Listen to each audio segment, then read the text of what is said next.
A ver si... Ahí sí me Ya, escuchan mejor. ahora sí. Ya. No sé por qué no puedo... Ya. Ahora sí. Sí me pueden ver, ¿verdad? Sí. La proyección ya lo puse, ya lo puede visualizar. Ahora está... Sí, ya se puede ver, disculpe, la presentación. ¿Sí se ve? Ya, ok. Entonces vamos a hablar la última parte de lo que era la hemorragia digestiva baja. Vamos a tocar esos ítems y continuar lo que la compañera mencionaba, ¿no? Ya había ella dicho la definición, entonces vamos a ver la parte de la fisiopatología. Esta se va a caracterizar en la clínica, ¿no? Principalmente por lo que vemos aquí, ¿no? Rectorragia en el mayor porcentaje de que es básicamente la sangre viva en heces, la hematoquesia y las melenas en un porcentaje muy bajo, ¿no? Pero en algunos casos puede haber, ¿no? Y la hematoquesia es, bueno, restos sanguíneos con heces, ¿no? Mientras que la rectorragia básicamente es el flujo, la sangre viva, ¿no? Y los factores que van a predisponer esto, o el aspecto en heces, ¿no? En esta hemorragia digestiva baja, básicamente va a ser la velocidad de tránsito intestinal del paciente, el volumen que sea extravasado de los vasos sanguíneos y también la acción de bacterias, ¿no? Mediante los sistemas enzimáticos que ellos van a usar. Entonces, cuando la hemorragia es más de 500 mililitros, vamos a ver que básicamente hay una hipovolemia, ¿no? Y como vemos aquí en este gráfico, vemos que hay una hemorragia rápida. Esta va a ocasionar una hipovolemia, ocasionando así un retorno venoso y un gasto cardíaco disminuido, ocasionando así unos mecanismos compensatorios, ¿no? Como son los receptores a nivel de volumen y las catecolaminas. Pero en general o en resumen ocasionarían una vasoconstricción refleja, ¿no? Y también un retorno venoso periférico, ¿no? Eso aumentaría, entonces, ocasionando una hipotensión. En el 20% de los casos, el paciente puede presentar síncope, mareo, náuseas, sudoración y palidez. Y en el 40% puede llegar a choque, a chocarse, también taquicárdico y un pulso periférico débil, ¿no? Luego vamos al otro ítem, que es la clasificación. Básicamente aquí lo que vamos a valorar más es lo que es la clasificación hemodinámica, ¿no? Aquí con un cociente, tanto de lo que es para ver el volumen de pérdida que ha habido, ¿no? Con la frecuencia cardíaca y también la tensión arterial sistólica, ¿no? Y podríamos decir que una grave, cuando hay una pérdida del volumen sanguíneo excesivo, cuando el cociente de ambos aumenta o es mayor a 1, ¿no? En este caso sería la presión arterial sistólica menor a 100 y la frecuencia cardíaca mayor a 100, ¿no? También hay otra clasificación clínica, ¿no? El tipo de sangrado puede ser oculto, moderado o severo. Oculto cuando no hay sangre evidente en las deposiciones, ¿no? En este caso podría ser sangrados crónicos como anemia hipocorómica microcítica. Esto en el caso de, se puede localizar a nivel del colon ascendente o colon derecho. Y se ve, por ejemplo, esto en pacientes, por ejemplo, con cáncer, ¿no? A nivel de colon, a ese nivel, ¿no? Hay bastante pérdida. Y podremos optar por un sangrado oculto o una anemia microcítica hipocrómica, o sea, ferropénica, ¿no? Luego, el sangrado moderado es cuando se manifiesta ya clínicamente con hematoquesia, rectorragia y omelena, ¿no? Aquí los pacientes están hemodinámicamente estables, pero en cambio en el severo ya hay pacientes con ya un compromiso hemodinámico, ¿no? Y hay manifestaciones de shock, ¿no? Hipovolémico. Entonces, pero también otra clasificación podría ser a nivel etario, ¿no? En adolescentes, adultos mayores a 60 años o menores. Pero básicamente la hemorragia digestiva baja es en adultos mayores a 60 años, ¿no? Y el principal patología es la diverticulosis, ¿no? Y bueno, seguido por, bueno, en el primer caso es hemorroides, luego podría ser en primer lugar ya la diverticulitis, y luego las enfermedades inflamatorias, ¿no? Luego, también puede clasificarse con o sin dolor abdominal, ¿no? Y como vemos aquí, también la diverticulosis es la más importante, y dentro de los con dolor abdominal, el colon, un cáncer de colon o una enfermedad inflamatoria, o el divertículo de Meckel, principalmente en pacientes pediátricos. Luego, el siguiente ítem sería la etiología. Vamos a recordar que aquí, principalmente, el más frecuente son las hemorroides, luego en pacientes adultos mayores, luego una enfermedad diverticular, ¿no? También en pacientes mayores de 60 años, y luego podría ser un divertículo de Meckel en pacientes pediátricos, y también un cuadro inflamatorio intestinal ya para pacientes adultos jóvenes, ¿no? Y bueno, en adultos ya mayores, que es propio de la hemorragia digestiva baja, las enfermedades diverticulares en primer lugar, pero en segundo lugar la angiodisplasia, ¿no? Que son dilataciones vasculares, ¿no? De la mucosa, la submucosa intestinal. Pero vamos a recordar aquí en la etiología la palabra sangrado, ¿no? Y la S podríamos identificar o la forma de un 5, porque hay 5 formas en las que puede venir el paciente, ¿no? Con dolor abdominal, que podríamos pensar en una patología tanto inflamatoria como isquémica, y también aneurismas a nivel aórtico roto, ¿no? Si no viene con dolor abdominal, podríamos pensar de las hemorroides, ¿no? Que es la principal, pero este es a nivel local. Mientras que podríamos pensar de una diverticulosis, pero cuando este ya es masivo, ¿no? También podríamos pensar de angiodisplasias, ¿no? Y de divertículo de Meckel, ¿no? Si viene con diarreas, podríamos pensar de una diarrea infecciosa disentérica o también cuadros inflamatorios. Cuando viene con dolor rectal, de una fisura anal, y cuando viene con estreñimiento principalmente de neoplasias, ¿no? Luego, en el diagnóstico básicamente vamos a un adecuado interrogatorio, la exploración física, la estimación de la pérdida de sangre y del examen de laboratorio, ¿no? El adecuado interrogatorio básicamente son los antecedentes antecedentes importantes, ¿no? Por ejemplo, el uso de AINES, no solo antiagregantes, ¿no? Sino también anticoagulantes. También si ha tenido hemorragias previas, si ha tenido daño hepático crónico. Esto porque justamente en la úlcera péptica, ¿no? Esto es importante porque, no, en las varices. Daño hepático crónico es importante porque esto va a ocasionar una hipertensión portal. Entonces, en este caso, las varices no son de amplia mortalidad. Entonces, a veces podría tener antecedente la persona de haber ya tenido hemorragia digestiva alta, ¿no? Y procedimientos invasivos, ¿no? Porque a veces cuando se da a un paciente colonoscopía, por ejemplo, puede haber una hemorragia, no, perdón, sí, un sangrado leve, ¿no?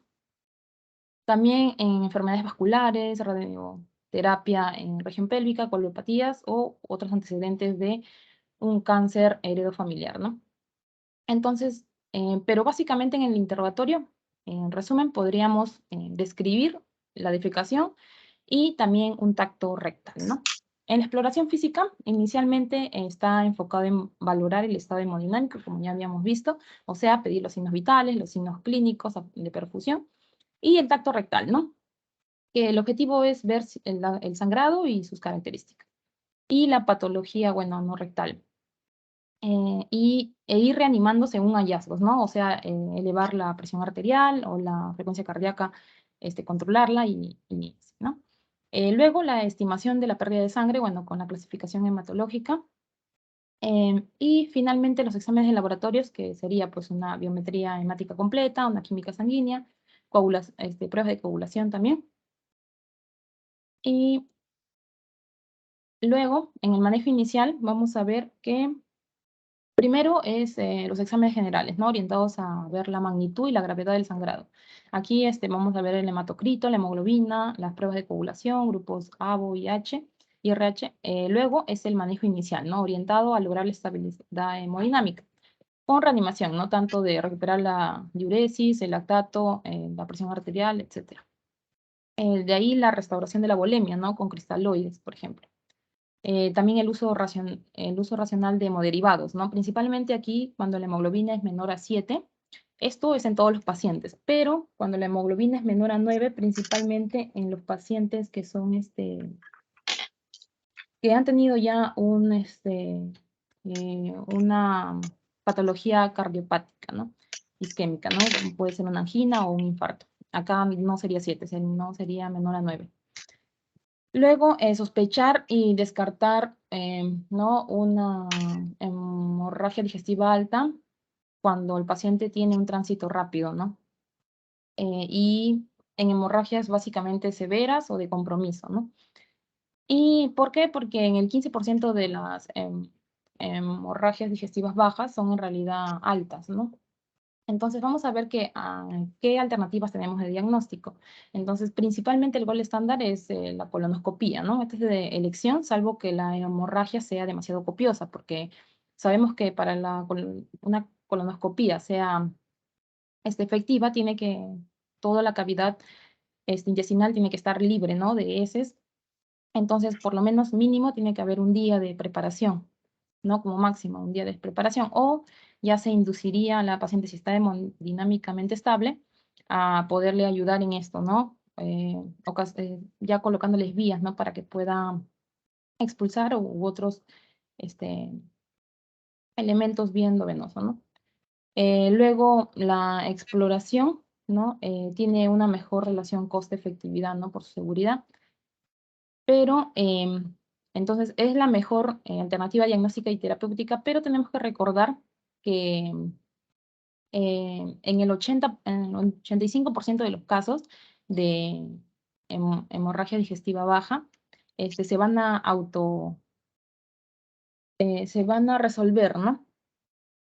Van a ser autolimitadas, ¿no? Entonces, no vamos a tener que llegar a esto, pero sí se requeriría, sí, ¿no? Entonces, y es recomendable hacer en las primeras 24 horas, ¿no? La desventaja es la necesidad, bueno, la preparación del colon, ¿no? Previo a esto. Y requiere también que el paciente esté hemodinámicamente estable.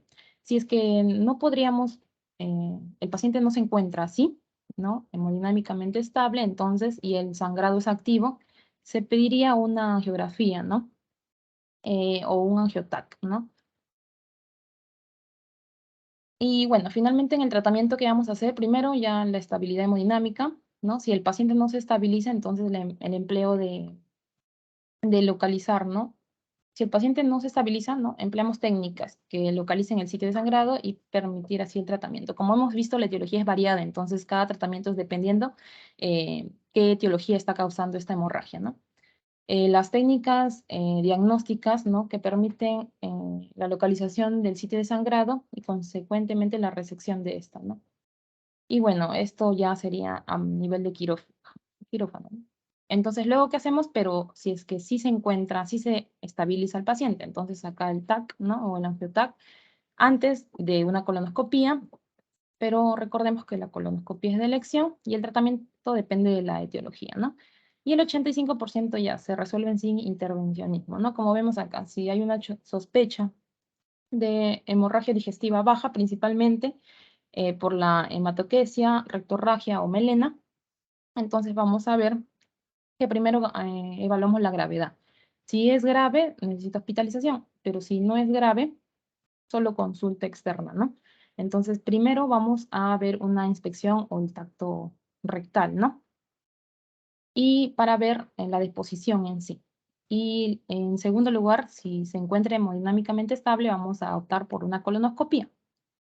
Luego, luego de la colonoscopía, el diagnóstico va a ser positivo o si no se pudiera, ¿no? Vamos ya por una gamografía o si no, por una cápsula también endoscópica, que es la que actualmente lo usan, ¿no? O una enteroscopía, pero como ya de manera terapéutica, ¿no? Y eso sería todo. Sí. Ah, ya. Y bueno, como un resumen, es la hemorragia digestiva baja, la presentación clínica depende de la causa, pero siendo la hematoquesia, ¿no? La manifestación más común, ¿no? Luego la rectorragia y finalmente en muy poca presentación la melena, ¿no? En pacientes mayormente de edad avanzada, ¿no? Mayores a 50, 60 años, y la etiología más frecuente es una patología no rectal, Sí, y estas se presentan, ¿no? Sin dolor, es masiva y es autolimitada, ¿no? Sin dolor, masiva y autolimitada. Y en pacientes menores más jóvenes, la etiología más frecuente son la diverticulosis o la angiodisplasia, ¿no? Y el manejo inicial está orientado a estabilizar la hemodinamia del paciente. Y finalmente la colonoscopia es el estudio diagnóstico de elección, ¿no? Ya que ofrece tanto un estudio diagnóstico como una alternativa también terapéutica, ¿no? En la colonoscopia completa, que es cuando ingresan, ¿no? El aparato no ingresa, el aparato endoscópico ingresa hasta lo último del colon, ¿no? Y luego da un giro y retiran el aparato, justamente visualizando todo lo que pueda, la patología que pueda haber, ¿no? Este recorrido. Eso sería todo, doctora. Muchas gracias. Ok, muy bien, Rosa. Ya, solamente, ¿quiénes me faltaban participar, por favor, para hacer preguntas puntuales y empezar con lo de terapéutica? Me van diciendo sus nombres. Tengo 4 preguntas, 4 creo que son los que faltan, ¿no? De esa, doctora. De Cristóbal, esa, doctora. Cristóbal, doctora. de esa, Buenas tardes. de esa Cristóbal. ¿Así es? Sí, No, doctora. De esa, Nicomedes de esa. ya. Ah, ya. Ya. Pues, a ver, primero para, ¿cuál es el manejo de una hemorragia digestiva alta? El manejo general.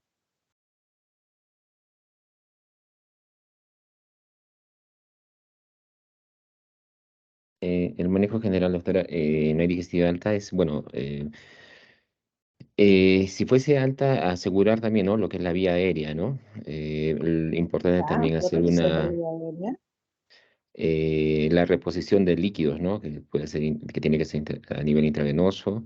Em, eh, Descartar también, ¿no? Si puede ser una hematemesis o una hemoptisis para de alguna manera tratar de manejarlo, ¿no? También es importante ver los antecedentes, ¿no? Si tiene algún antecedente de endoscopía para poder orientarnos en el tratamiento, ¿no? Ya, ¿qué fármaco usas? Doble vía, vas a reponer si es que está descompensado hemodinámicamente, ¿no es cierto? Con fluidos, transfusión si es que lo requiere. ¿Qué fármaco usas? Si es una Eh, hemorragia digestiva alta no varicial, por decir. ¿Qué es lo ¿Podría que ser usas? un inhibidor de bomba de protones, doctora? Ya. ¿Recuerdas cómo se usa? El uso no, doctora, pero sé que es Ya. Omeprazol en infusión, ¿no? Primero en bolo y luego en infusión, ¿no? 80 en bolo y luego en infusión. Ya, correcto, dice. ¿Quién más falta? Cristóbal. Cristóbal, Sí, doctor. solo 2. Ya.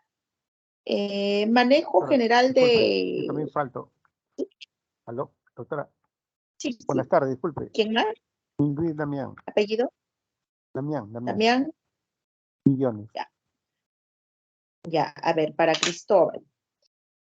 ¿Cuál es el manejo en una hemorragia digestiva varicial, con sospecha de que sea una hemorragia digestiva varicial? Manejo general.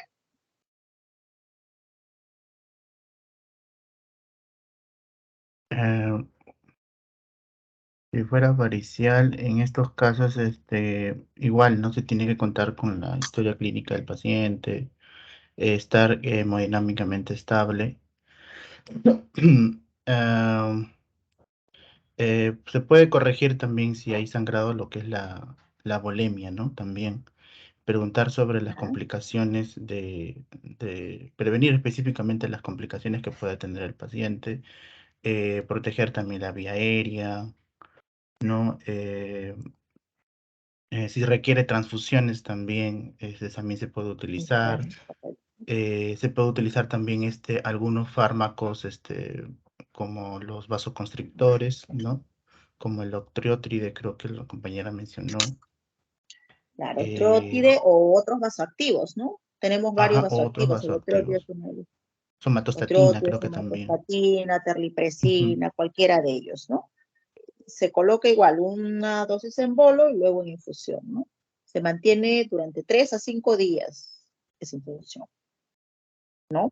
Ya, muy bien. Sí, doctora. ¿Quién sigue? Damián, ¿no? Damián, ¿qué nos Doctora, dice la clasificación de Forrest? estación de ¿Para qué es la clasificación de Forrest?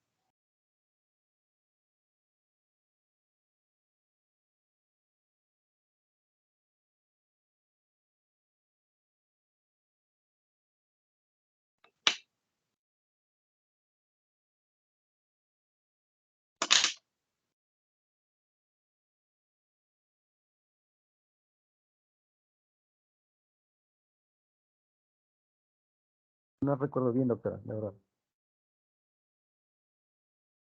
Ya. A ver, es una clasificación que nos va a indicar. ¿Alguien más falta participar dentro del seminario? ¿Solamente eran 3 los que faltaban? Ojo que solamente van a tener nota los que participan, ¿ah? No me dicen más, ya yo con ellos es mi asistencia. Nadie más, ¿no? Ya. Doctora, ¿solo Ya, bueno, participan los del seminario o del grupo también? sí, En sí, general. los del seminario primero. Ya, doctora. Los del seminario para terminar con ellos y ya empezar lo de terapéutica, ahí sí van a hacer todo. Doctora, soy yo, Margarita. No puedo Sí, activar mi audio, disculpe. dime, Margarita.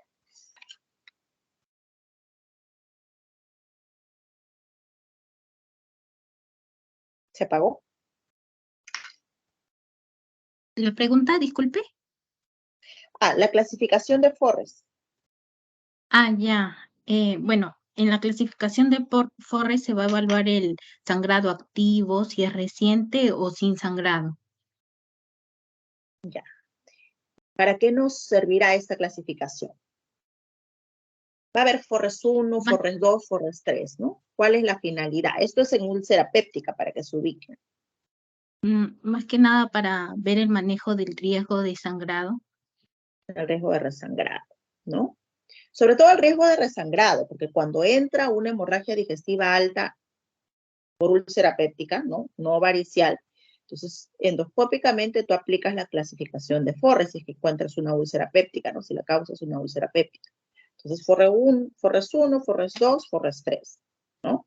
Entonces el Forrest 1, que es el sangrado activo, va a tener mayor riesgo de resangrado que el Forrest 2 y estos a su vez que el Forrest 3. ¿No? Ya van a revisar ustedes el porcentaje de resangrado, ¿no? Entonces, esto es importante para eso. ¿Y hasta qué Forrest debe tener tratamiento endoscópico? Eso no lo han mencionado, por eso siempre hay algunas cositas que uno agrega después del seminario, ¿no? Ya con eso terminamos. Doctora, el tratamiento endoscópico con el Forrest es siempre en 1A, 2A y es opcional en el 2B. Sí lo mencioné cuando estaba exponiendo. No, pero yo quiero preguntarles para tus compañeros, pues para ver si te han captado. Ah, ya, doctora, está bien. Claro, ya ves, por ahí no se acuerdan. Como ha sido rapidito, por eso. ¿No? Entonces, sí, hasta el 2, en realidad el tratamiento endoscópico es hasta el 2B, ¿no?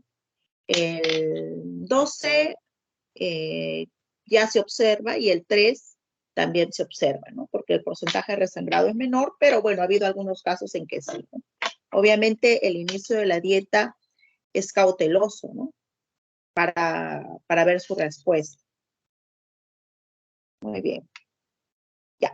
Entonces, con eso terminamos el seminario de hemorragia y sí damos pase al seminario de terapéutica. Me envían, por favor, la lista de los del seminario de hemorragia digestiva de gastro.